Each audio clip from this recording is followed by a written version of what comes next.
Bonjour et bienvenue à cette vidéo de formation sur Automation Studio, création de votre premier circuit pneumatique. Donc, pour commencer, nous allons aller sur l'onglet Pneumatique où on va retrouver certains composants ici au bas qui sont les plus utilisés pour la création d'un circuit simple. Donc, par exemple, je vais prendre un vérin double effet. Je vais ensuite prendre un distributeur 5.2 avec deux commandes pneumatiques. Pour glisser les composants, vous cliquez sur le bouton de gauche, vous le glissez. Une fois en place sur votre feuille, vous relâchez le bouton tout simplement. Pour faire les connexions entre les différents composants, on peut venir ici, cliquer directement sur le port de connexion. Vous voyez que lorsque je me positionne tout près, mon curseur change comme une cible. Je vais cliquer avec le bouton de gauche de la souris, relâcher le bouton, recliquer encore une fois pour tourner et cliquer ici sur mon port de connexion. Donc je clique et je clique.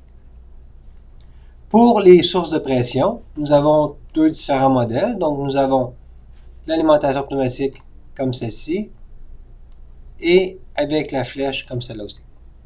Donc je vais prendre le rond qui est ici.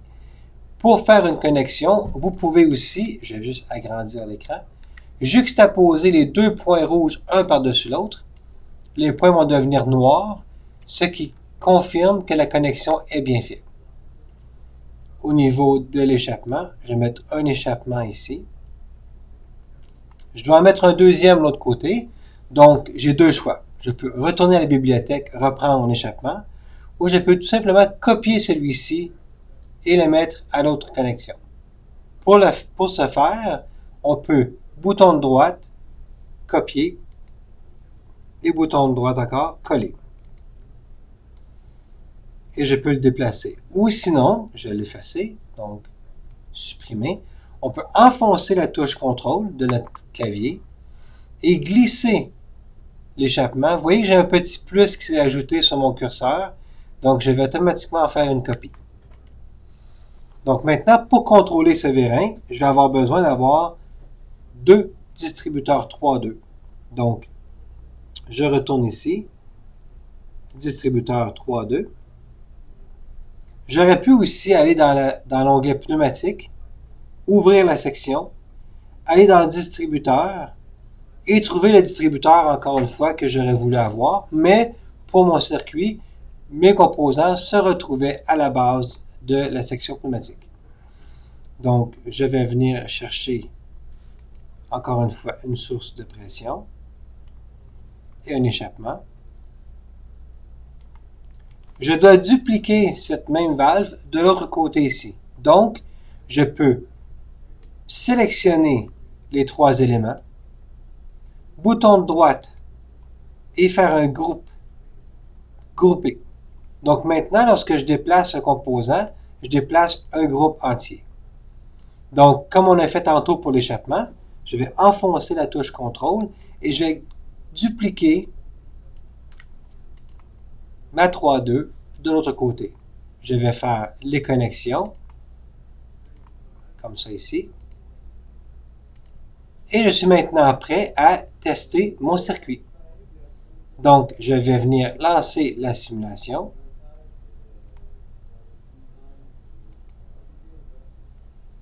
Et vous voyez ici, lorsque j'appuie sur le bouton poussoir, je vais activer mon distributeur.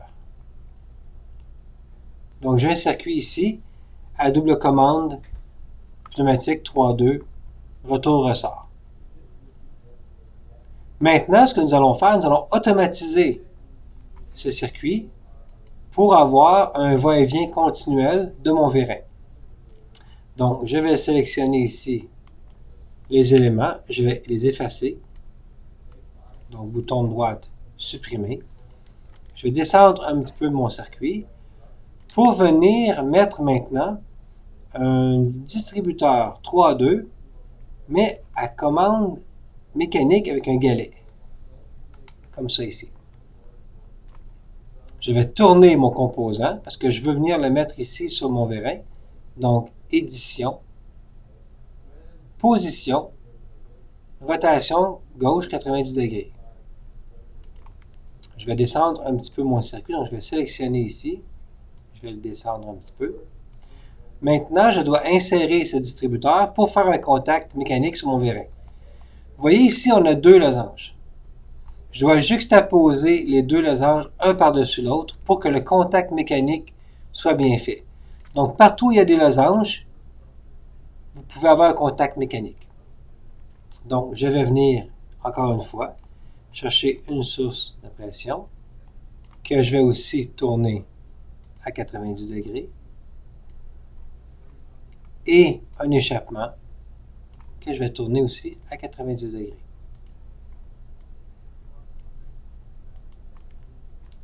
Et là, maintenant, je vais resélectionner ma valve pour faire un groupe, encore une fois.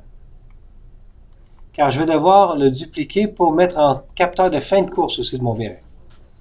Donc, je vais tenir la touche contrôle et je vais glisser mon distributeur 3.2. Là, je vais le placer au bout de la course de mon vérin, ce qui n'est pas évident en le bougeant sur ma feuille. Donc, je vais double-cliquer sur mon vérin pour ouvrir la fenêtre des propriétés techniques du vérin. Donc, on double-clique sur le vérin. Et voyez-vous, ici, nous pouvons modéliser tous les différents paramètres du vérin. La course, le diamètre de la tige, le diamètre du piston, son angle, les charges extérieures, etc., etc. Moi, tout ce que je vais faire présentement, c'est l'extension, la mettre à 100%. Là, ce que je ferme. Donc, voyez-vous, mon vérin est sorti à 100%. Et comme vous le voyez, j'étais un petit peu trop en avant. Donc, je vais tasser mon distributeur ici pour le mettre exactement en fin de course. Prenez note aussi que si je mets un capteur au milieu de la course, il sera aussi activé en milieu de course. Donc, je peux faire, exemple, un vérin à 2 vitesses en sortie. Maintenant, je vais remettre le vérin en position initiale, donc à 0% de sortie. Et je vais venir maintenant contrôler mon distributeur 5.2. Donc, je vais prendre ici, lorsqu'il va arriver au bout, je veux faire sortir mon vérin. Et l'autre côté, je veux le faire revenir. Ces deux lignes ici sont des lignes de pilote. Donc, vous pouvez aussi, avec le bouton droit de la souris, cliquer sur la conduite et choisir la fonction qui est un pilote. Même chose avec l'autre ici, bouton de droite, fonction pilote. Donc maintenant, lorsque je vais lancer la simulation, nous allons voir notre système automatique avec nos 2.3.2 et la 5.2.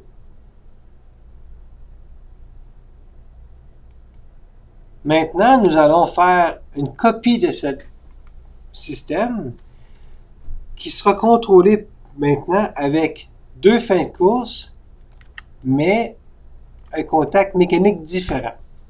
Donc, je vais effacer les deux conduites qui sont ici. Et ce que je vais faire, c'est que je vais dupliquer mon circuit ici en entier. Donc, je vais le tasser un petit peu. Bouton CTRL et je le duplique ici. Par contre, ici, pour vous montrer un peu le fonctionnement, nous allons utiliser différents contacts. Donc, je vais prendre ma valve qui est ici, je vais effacer celle-ci. Je vais prendre elle, je vais la mettre au bas de ma page et je vais faire une rotation vers la droite. Et ici, nous allons utiliser un contact mécanique. Donc, on vient dans capteur, capteur de proximité, par contact mécanique ou autre. Donc, nous allons prendre ici référence de capteur bidirectionnel. Vous voyez ici ce que je vais faire, je vais le déposer sur mon circuit. Et automatiquement, il me demande un alias. Donc, je vais l'appeler A0. Je vais en mettre un autre en fin de course. Donc, vous vous rappelez ce qu'on a fait tantôt. On va cliquer 2 fois sur le vérin. Données. Extension 100%. On va appuyer sur la touche CTRL. Je vais venir prendre un autre ici, référence, que je vais appeler A1. Et nous allons remettre le vérin à sa position initiale. Ici, 0. On va faire un zoom tous les composants pour revenir en arrière. Je vais dupliquer mon distributeur ici, comme ça. Et maintenant, voyez-vous ici, nous avions une 3.2 qui était directement connectée par un galet sur le vérin. Maintenant, vu que nous avons un capteur, nous allons avoir la partie mécanique qui y fait référence et ce sera la cam qui est ici. Donc, je vais la tourner comme ça ici et je viens la positionner sur le galet. Je vais appuyer sur CTRL et en mettre une deuxième ici. Donc, en double-cliquant sur cette cam, je vais devoir lui assigner une variable. Donc, je vais l'assigner à A0, par exemple. Donc, je double-clique sur la cam. Je vais dans Assignation de variable. Et ici, je vais utiliser le filtre pour mettre le A. Et voyez-vous, j'ai le A0 qui est ici. Lorsque je vais double-cliquer, vous allez voir que le point d'interrogation va changer à A0. D'accord? Lorsque je ferme, on voit bien que maintenant, mes deux contacts sont reliés ensemble. Ici, la même chose, je vais le relier à A1. Maintenant, je peux câbler mon circuit. Donc, lorsque le vérin va atteindre la fin de course, il va faire sortir le vérin B. Donc, lui ici, je vais venir le brancher à mon vérin B. On peut éditer aussi les lignes en recliquant dessus et positionnant notre curseur aux différents endroits. D'accord? Et cette ligne est une ligne de pilote. Donc, fonction pilote. Lorsque le vérin B atteindra A1, je veux faire revenir mon vérin A. Donc, A1, qui est ici, va venir piloter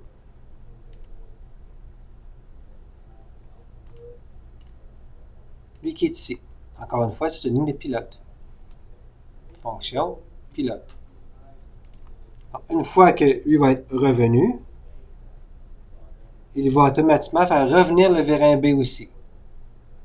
Donc, je vais juste prendre, là je vais zoomer un petit peu en arrière, donc visualisation, zoom moins, comme ça ici. Et voyez-vous, avec celui-là, je vais juste baisser mon circuit un petit peu, donc je fais CTRL A pour tout sélectionner, et je vais descendre un peu mon schéma. Et lui ici, il va venir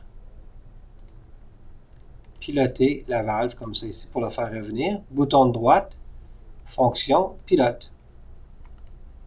Maintenant, je vais zoomer le tout encore une fois. Et lorsque lui va être revenu, il va tout simplement faire revenir mon vérin A. Donc, lui ici va faire revenir mon vérin A. Encore une fois, c'est une ligne de pilote.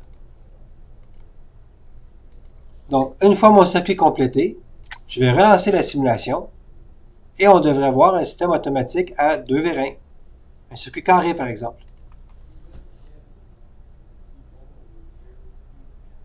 Comme vous voyez maintenant, lorsque A0 est activé ou A1, c'est les cams ici qui vont faire un déplacement mécanique pour venir activer le galet.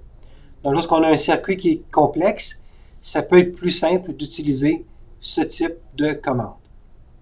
Comme vous voyez, si j'arrête la simulation, j'aurais pu déplacer ici mes deux composants pour les mettre plus près ici, pour alléger encore une fois les lignes sur mon circuit.